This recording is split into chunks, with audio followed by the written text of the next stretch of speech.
So hello दोस्तों, की हाल चाल थोड़े सारे दा एक बार फिर तो स्वागत है मेरे एक नवे ब्लॉग्स।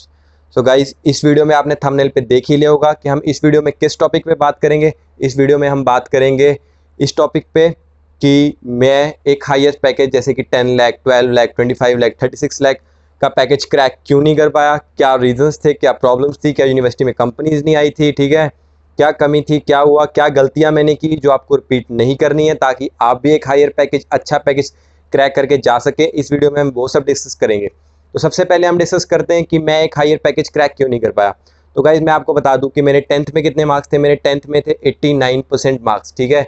12th में मैं थोड़ा कम पढ़ा due to X Y reasons, ठीक है। उसकी वजह से क्या हुआ कि मेरी जो मार्क्स थे वो कम आए। कितने मार्क्स आए मेरे 12th में? मेरे मार्क्स थे 66%, ठीक है। उसके बाद क्या हुआ कि मेरे को झटका लगा कि यार मार्क्स बहुत कम आए हैं, ठीक है, किसी अच्छी यूनिवर्सिटी में एडमिशन नहीं मिली। तब फिर मैंने सर्च किया कौन सी यूनिवर्सिटीज़ में 60% मार्क्स से ले लेंगे। तो मेरे को पता लगा चंडीगढ़ यूनिवर्सिटी में ले लेते हैं। फिर मैंने एडमिशन ली, एडमिशन लेके मैं यहाँ पे आया। तब मैं घर से सोच के आया था कि मुझे बहुत अच्छे से पढ़ना है, ठीक है, बहुत अच्छे मार्क्स लेने हैं, ये सब लेने हैं। लेकिन जब जहाँ से मैं आया था ना, वहाँ से मुझे कुछ नहीं पता था कि जब मैं मतलब जैसे कंप्यूटर साइंस ब्रांच ले रहा हूँ, मैं क्यों ले रहा हूँ, ठीक है, इसमें क्या क्या सब्जेक्ट्स होंगे, क्या होंगे। जैसे कि अभी मैं आपके लिए पूरी सीरीज़ बना रहा हूँ, इसीलिए बना रहा हूँ आप सबको, इसीलिए सब कुछ पहले से बता रहा हूँ ताकि आपका भी यार हाल मेरे जैसा ना हो। क्योंकि जब मैं कॉलेज में गया था ना, मुझे 1% भी कुछ भी नहीं पता था कि मैंने कंप्यूटर साइंस क्यों ली है, कंप्यूटर साइंस में क्या होगा। क्योंकि तब यूट्यूब वगैरह का ये सब इन्फॉर्मेशन वगैरह का भी इतना कुछ क्रेज़ नहीं था, ठीक है। तो हम इतना कुछ सर्च नहीं किया, इतना कुछ किसी को पता नहीं था, किसी को पूछते थे वो ज़्यादा बताता नहीं था, ठीक है। तो ये बहुत दिक्कत आई मुझे कि मैंने कंप्यूटर साइंस पहले तो ब्रांच चूज़ करने में बड़ी दिक्कत थी, इलेक्ट्रिकल ले, मैकेनिकल ले, कौन सी ब्रांच ले, ठीक है। तो बहुत कुछ देखने के बाद, करने के बाद बहुत डिसीजन लिया कि कंप्यूटर साइंस ब्रांच लेंगे, ठीक है।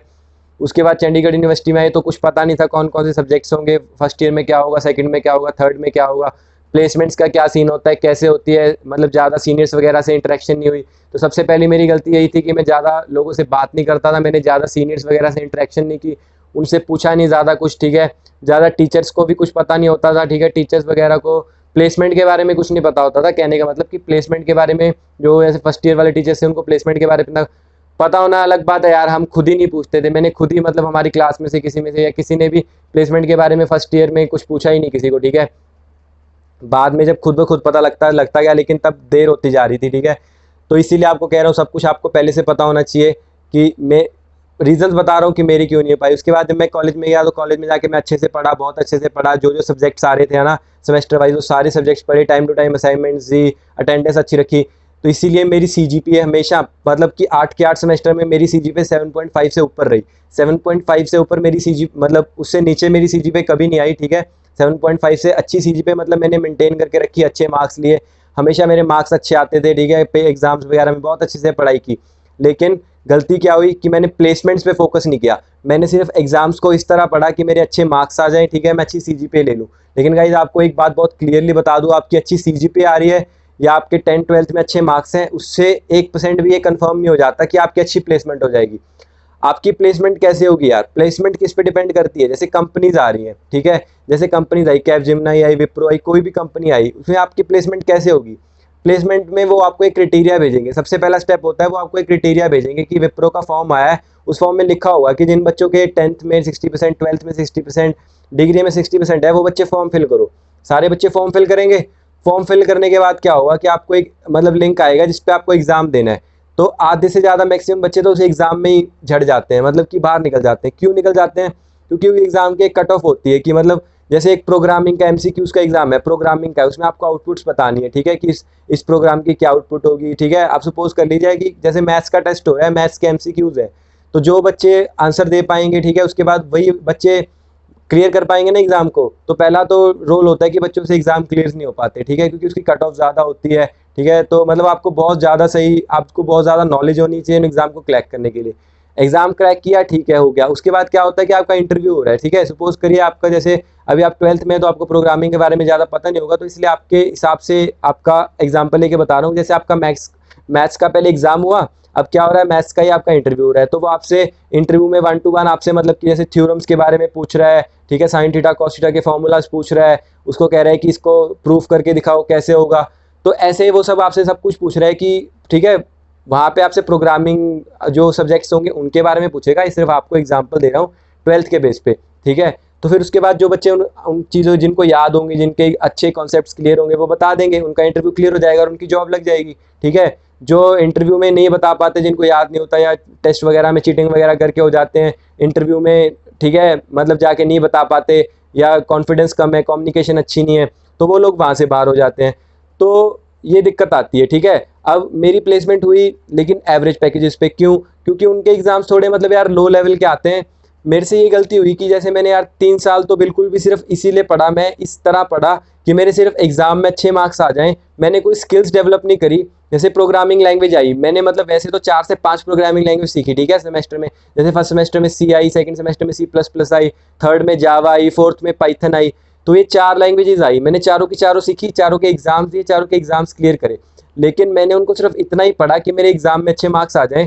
ऐसे नहीं पढ़ा कि मेरे को मतलब बहुत ज़्यादा इनके कॉन्सेप्ट्स क्लियर हो, मेरे को कोई भी प्रोग्रामिंग क्वेश्चन दे दो, मैं प्रोग्रामिंग क्वेश्चन सॉल्व कर दूँ। कॉन्सेप्ट क्लियर नहीं करी, लॉजिक बिल्डिंग नहीं करी, सिर्फ मतलब उनको अच्छे से पढ़ा, याद किया और एग्जाम दिए, अच्छे मार्क्स लिए, ऐसे पढ़ा था। तो यही गलती आपको नहीं करनी यार, कि आपको स्किल्स डेवलप करने पे ज़्यादा फोकस करना है। CGPA अच्छी लानी है, नो डाउट अच्छी लानी है। अगर आपके कॉन्सेप्ट क्लियर है ना, तो CGPA अपने आप अच्छी आ जाएगी। ठीक है, कोई दिक्कत नहीं आती है आपके अगर कॉन्सेप्ट्स क्लियर हैं। तो आपको भी यही करना है कि आपको स्किल्स डेवलप करनी है, जैसे प्रोग्रामिंग है, डेटा स्ट्रक्चर्स है, एल्गोरिदम्स हैं, ठीक है, DBMS है, SQL है। तो आपको ये जो सारे सब्जेक्ट्स हैं ना, मतलब आपको पहले से ही जो प्लेसमेंट्स में आपके सब्जेक्ट्स काम आने वाले हैं, उनको याद नहीं करना है, सिर्फ अच्छे मार्क्स लेने के लिए नहीं पढ़ना है, उनको प्लेसमेंट के पॉइंट ऑफ व्यू से पढ़ना है, उनको बहुत अच्छे से सीखना है, स्किल्स डेवलप करनी है। ठीक है, अब मेरे को यही दिक्कत आती थी कि जैसे मतलब यार मैं किसी मतलब जैसे कि कोई 15 लाख वाली कंपनी के लिए एलिजिबल हूँ, मैं उसका एग्जाम दे रहा हूँ, तो उसके एग्जाम में जो प्लेसमेंट के मतलब जो कोडिंग क्वेश्चंस आते थे ना, वो इतने ज़्यादा हार्ड आते हैं यार कि हर कोई सॉल्व नहीं कर सकता। ठीक है, जिसके कॉन्सेप्ट बहुत ज़्यादा क्लियर है, जैसे आप 12th में होते हैं, जो टॉपर बच्चे होते हैं, IIT JEE मेंस लेवल के जो क्वेश्चन होते हैं, जैसे आप 2 लेवल्स लेते हैं, एक है JEE मेंस का लेवल, ठीक है, जिसमें मैथ्स के क्वेश्चन मतलब आते हैं कि हर कोई सॉल्व कर सकता है, थोड़े से ट्रिकी होते हैं लेकिन सॉल्व हो जाते हैं इजीली। ठीक है, और अगला पॉइंट आता है कि JEE एडवांस में जैसे मैथ्स का लेवल क्वेश्चन आता है, तो हर कोई तो सॉल्व नहीं कर पाता ना JEE एडवांस का क्वेश्चन। ठीक है, JEE एडवांस का जो लेवल होता है, तो यहाँ पे भी सेम ही सीन होगा कि जो आपकी मीडियल सी कंपनी है, जिनका पैकेज 7 लाख 8 लाख 9 लाख तक है, तो वो आपके एग्जाम लेगी JEE मेंस के लेवल के, मतलब कि थोड़े मीडियोकर लेवल के एग्जाम्स होंगे, हार्ड होंगे लेकिन मीडियोकर लेवल के होंगे, कि अगर आप थोड़ा बहुत भी अच्छे से पढ़े हैं ना, तो वो एग्जाम्स क्लियर हो जाएंगे, इंटरव्यू क्लियर हो जाएंगे।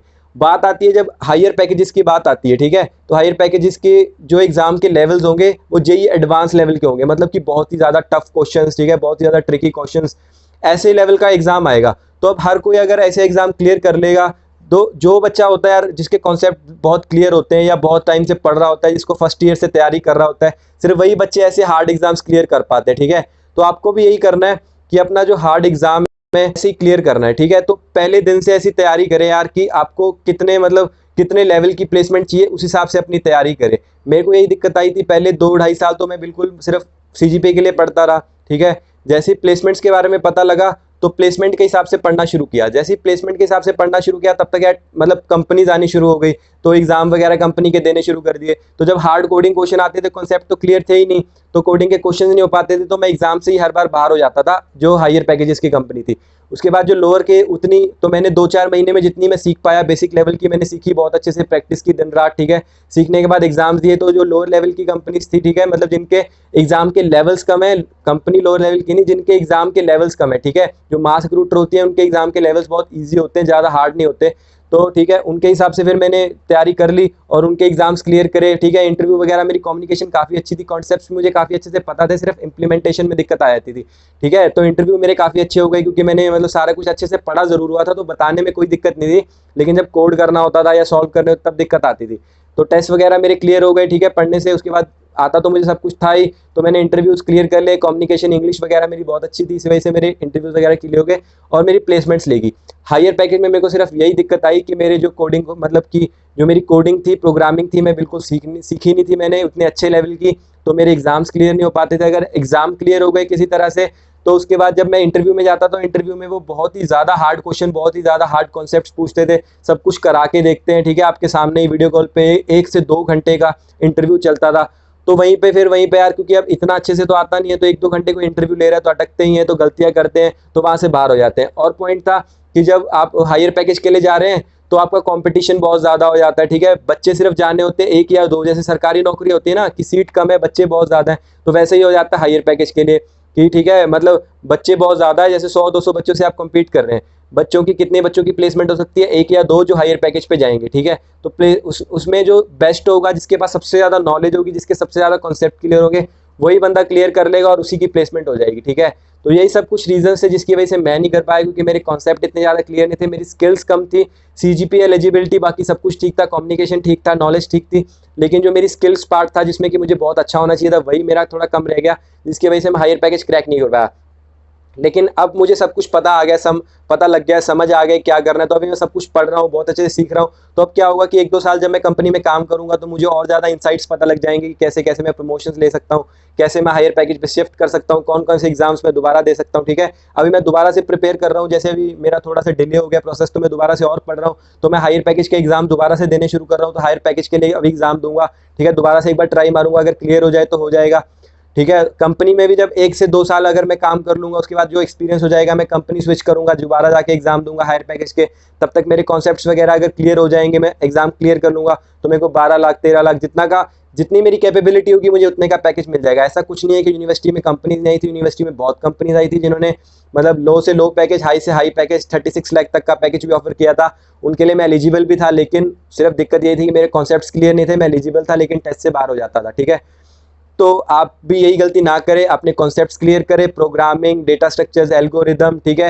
ये सब बहुत अच्छे से सीखे टाइम से, पहले फर्स्ट ईयर से ये सब सीखना स्टार्ट कर दे। प्लेसमेंट्स पे फर्स्ट ईयर से ही फोकस कर लें, ठीक है। CGPA सिर्फ उतनी मेंटेन करें जिससे आपका एलिजिबिलिटी क्राइटेरिया क्लियर हो जाए, लेकिन प्लेसमेंट्स पे पहले दिन से फोकस करें।